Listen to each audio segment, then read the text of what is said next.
आकाशवाणी देहरादून से प्रस्तुत हैं प्रादेशिक समाचार। पहले मुख्य समाचार। राष्ट्र आज सरदार वल्लभ भाई पटेल की जयंती पर श्रद्धासुमन अर्पित कर रहा है। प्रधानमंत्री नरेंद्र मोदी ने कहा, सरकार देश में एक देश एक चुनाव और एक देश एक समान नागरिक संहिता को लागू करने की दिशा में प्रयासरत है। प्रकाश पर्व दीपावली आज पूरे देश में पारंपरिक आस्था और उल्लास के साथ मनाई जा रही है। मुख्यमंत्री ने लैंसडाउन में सेना के अधिकारियों और जवानों के साथ दीपावली मनाई। प्रदेश में पुलिस आरक्षी के 2000 पदों के लिए आवेदन प्रक्रिया शुरू। 8 नवंबर से होंगे ऑनलाइन आवेदन। और प्रदेश सरकार के अधीन सभी विभागों और कार्यालयों की बैठकों तथा आयोजनों के लिए हाउस ऑफ हिमालय के उत्पादों की खरीद की जाएगी। दोपहर समाचारों के साथ मैं सुशील पुरोहित और अब समाचार विस्तार से। आज राष्ट्रीय एकता दिवस है।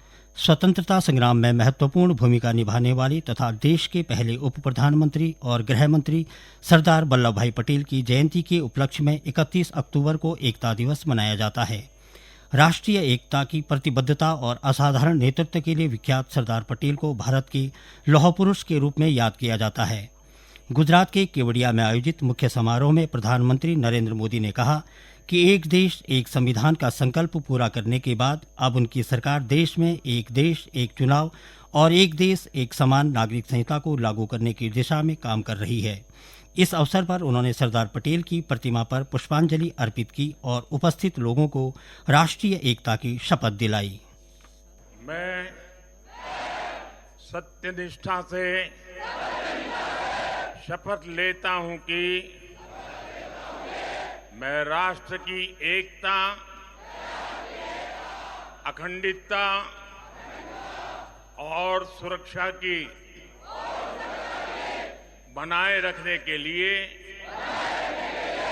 स्वयं को समर्पित करूंगा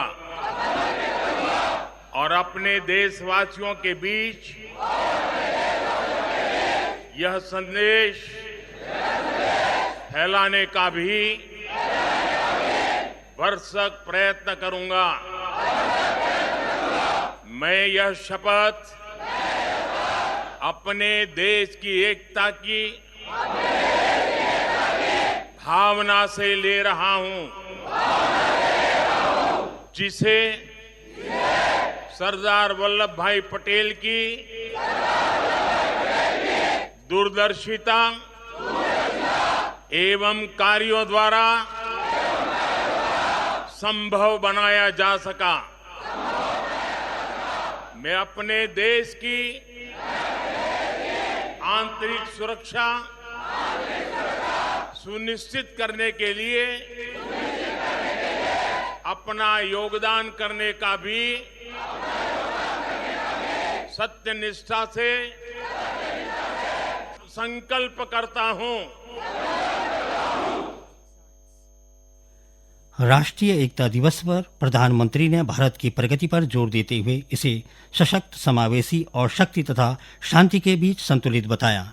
आज हमारे सामने एक ऐसा भारत है जिसके पास दृष्टि है, दिशा है और दृढ़ता भी है। ऐसा भारत जो सशक्त भी है, ऐसा भारत जो समावेशी भी है, ऐसा भारत जो संवेदनशील भी है, ऐसा भारत जो सतर्क भी है, जो विनम्र भी है और विकसित होने की राह पर भी है। ऐसा भारत जो शक्ति और शांति दोनों का महत्व जानता है। दुनिया भर में मची भारी उथल पुथल के बीच सबसे तेज गति से विकास करना ये सामान्य बात नहीं है। जब अलग अलग हिस्सों में युद्ध हो रहे हो, तब युद्ध के बीच बुद्ध के संदेशों का संचार करना सामान्य नहीं है। प्रधानमंत्री ने कहा कि इस बार का राष्ट्रीय एकता दिवस के दिन ही दीपावली का पावन पर्व भी है।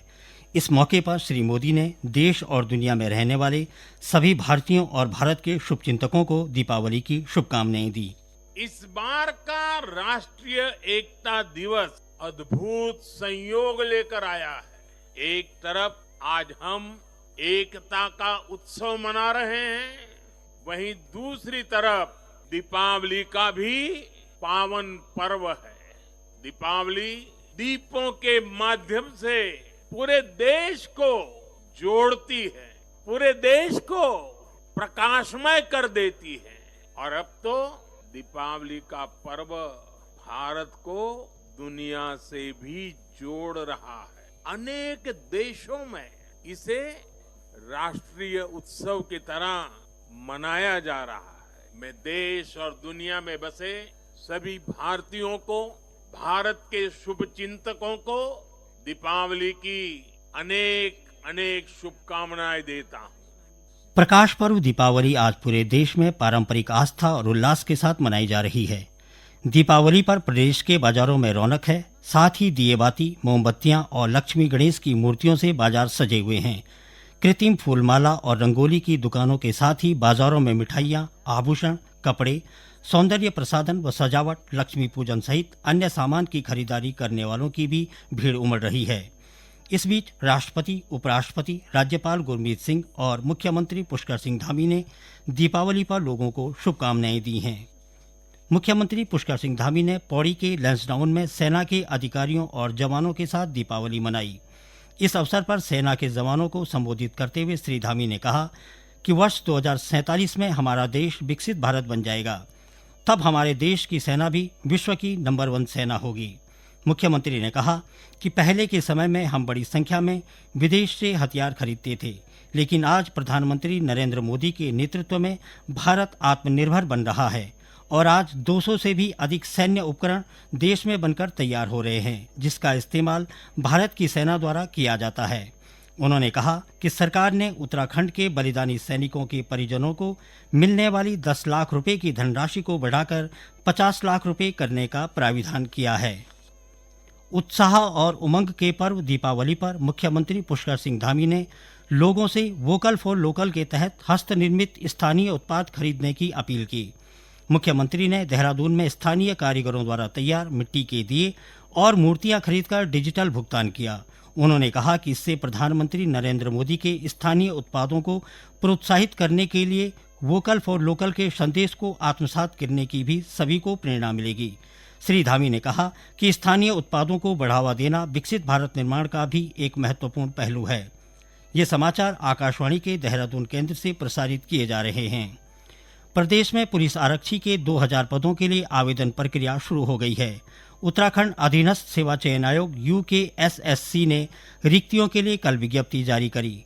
रिक्त पदों के लिए 8 नवंबर से ऑनलाइन आवेदन आयोग की वेबसाइट www.ssc.uk.gov.in पर शुरू होंगे। इससे समूह ग के लिए 1600 पद जिला पुलिस में आरक्षी और 400 पद PSC IRB पुरुष के हैं। आवेदन की अंतिम तिथि 29 नवंबर है। आयोग के सचिव SS रावत ने बताया कि इन पदों पर चयन प्रक्रिया 2 चरणों में होगी। प्रदेश में चिकित्सा स्वास्थ्य एवं परिवार कल्याण विभाग के अंतर्गत चिकित्सा अधिकारियों के बैकलॉग के 276 पदों को शीघ्र भरा जाएगा। विभाग की ओर से इन पदों की भर्ती के लिए राज्य चिकित्सा सेवा चयन बोर्ड को अधियाचन भेज दिया गया है। ये जानकारी देते हुए स्वास्थ्य मंत्री डॉक्टर धन सिंह रावत ने बताया कि राज्य सरकार का उद्देश्य प्रदेश में चिकित्सकों की कमी को दूर कर आम लोगों को स्थानीय स्तर पर बेहतर चिकित्सा सुविधाएं मुहैया कराना है। इसी उद्देश्य के दृष्टिगत सरकार ने चिकित्सा स्वास्थ्य एवं परिवार कल्याण विभाग में लंबे समय से रिक्त पड़े चिकित्सकों के बैकलॉग पदों को शीघ्र भरने का निर्णय लिया। डॉक्टर रावत ने बताया कि राज्य सरकार ने राजकीय दून मेडिकल कॉलेज में 7 और फैकल्टी की नियुक्ति को मंजूरी दी है। हेमवती नंदन बहुगुणा उत्तराखंड चिकित्सा शिक्षा विश्वविद्यालय के कुलपति की अध्यक्षता में आयोजित वॉक इन इंटरव्यू के माध्यम से इन फैकल्टी का चयन किया गया है। प्रदेश सरकार के अधीन सभी विभागों और कार्यालयों की बैठकों तथा आयोजनों के लिए हाउस ऑफ हिमालय के उत्पादों की खरीद की जाएगी। मुख्य सचिव राधा रतूड़ी ने सभी विभागों और कार्यालय अध्यक्षों को पत्र लिखकर विभिन्न विभागीय और कार्यालय बैठकों, कार्यक्रमों, समारोहों और होली दिवाली जैसे मुख्य त्योहारों के अवसर पर हाउस ऑफ हिमालय के उत्पादों को प्राथमिकता के आधार पर खरीदने के निर्देश दिए हैं। उन्होंने कहा कि इससे ग्रामीण क्षेत्रों की आर्थिकी को बढ़ावा मिलने की उम्मीद है। भारतीय मानक ब्यूरो ने उत्पादों की शुद्धता को परखने के लिए BIS मोबाइल केयर ऐप तैयार किया है। इस ऐप के माध्यम से उपभोक्ता घर बैठे असली और नकली उत्पादों की पहचान कर सकते हैं। देहरादून स्थित भारतीय मानक ब्यूरो के निदेशक व प्रमुख सौरभ तिवारी ने ये जानकारी दी। पत्रकारों को संबोधित करते हुए उन्होंने कहा कि मोबाइल ऐप को प्ले स्टोर से डाउनलोड किया जा सकता है। उन्होंने कहा कि 600 से अधिक ऐसे उत्पाद हैं जिनके निर्माण, आयात या विक्रय के लिए BIS मानक चिन्ह अनिवार्य किए गए हैं। श्री तिवारी ने कहा कि भारतीय मानक ब्यूरो मानक निर्माण गतिविधियों को मजबूत करने के लिए ठोस कदम उठाने के साथ ही अनुसंधान संस्थानों के साथ मानकों के विकास के लिए समझौता ज्ञापन पर हस्ताक्षर कर रहा है। भारतीय मानक ब्यूरो की देहरादून शाखा कार्यालय ने राज्य के 4 प्रमुख शैक्षणिक संस्थानों के साथ समझौता किया है, जिसमें भारतीय प्रौद्योगिकी संस्थान रुड़की, गोविंद वल्लभ पंत कृषि एवं प्रौद्योगिकी विश्वविद्यालय पंतनगर, राष्ट्रीय प्रौद्योगिकी संस्थान उत्तराखंड और ग्राफिक एरा विश्वविद्यालय शामिल हैं। अंत में मुख्य समाचार एक बार फिर। वल्लभ भाई पटेल की जयंती पर श्रद्धासुमन अर्पित कर रहा है। प्रधानमंत्री नरेंद्र मोदी ने कहा, सरकार देश में एक देश एक चुनाव और एक देश एक समान नागरिक संहिता को लागू करने की दिशा में प्रयासरत है। प्रकाश पर्व दीपावली आज पूरे देश में पारंपरिक आस्था और उल्लास के साथ मनाई जा रही है। मुख्यमंत्री ने लैंसडाउन में सेना के अधिकारियों और जवानों के साथ दीपावली मनाई। प्रदेश में पुलिस आरक्षी के 2000 पदों के लिए आवेदन प्रक्रिया शुरू। 8 नवंबर से होंगे ऑनलाइन आवेदन। और प्रदेश सरकार के अधीन सभी विभागों और कार्यालयों की बैठकों तथा आयोजन के लिए हाउस ऑफ हिमालय के उत्पादों की खरीद की जाएगी। इसके साथ ही प्रादेशिक समाचारों का ये बुलेटिन समाप्त हुआ। नमस्कार।